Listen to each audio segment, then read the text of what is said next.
السلام عليكم. سعيد أزريب، فنان تشكيلي معاصر من إقليم خريبكا.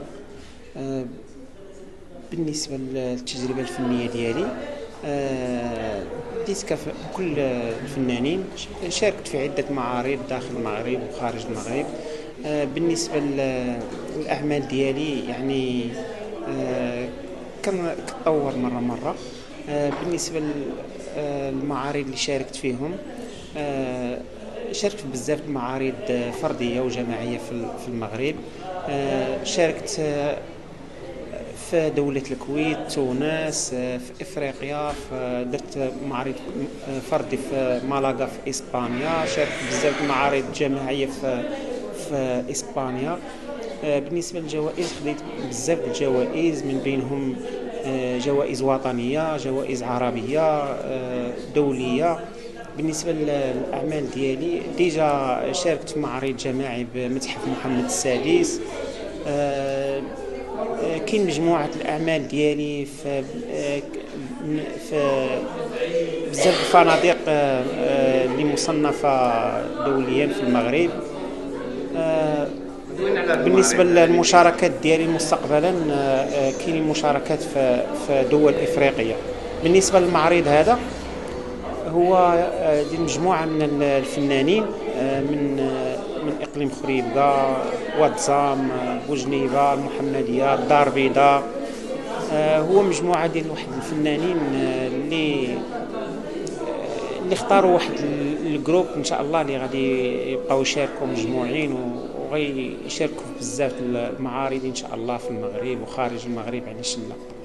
بالنسبه للخدمه ديالي، هي خدمه يعني انا كنخدم معاصر. الاعمال ديالي كنت في الاول كنخدم اعمال صغيره، من بعد يعني حاولت وليت كتقنعنيش اعمال صغيره، وليت كنخدم اعمال اللي هي كبيره بزاف، سميتو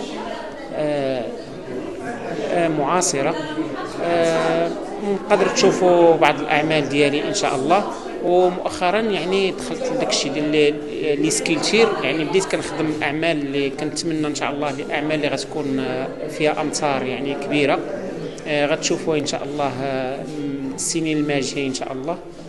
وشكرا لكم. السلام عليكم، معكم ايمان مسرور، فنانه تشكيليه. بديت المشوار ديالي الفني من 2019 في واحد لاتوليي دو بانتور اللي تعلمت فيه كاع القوانين والاساسيات ديال الرسم، ومن ثم انطلقت في المسيره الفنيه ديالي. دونك اليوم عندنا واحد المعرض جماعي مكون من 8 ديال الفنانين في لا غاليري ميوز في كازابلانكا. دونك هذه واحد الفرصه لينا باش نتعرفوا على الناس ويجوا الناس عندنا ويشوفوا الفن ديالنا ويقدروه.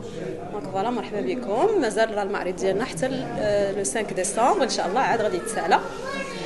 بالنسبه للفن ديالي، انا الفن ديالي ما كينتمي حتى شي مدرسه فنيه، كنحاول نديفلوبي واحد لا توش ارتستيك ديالي.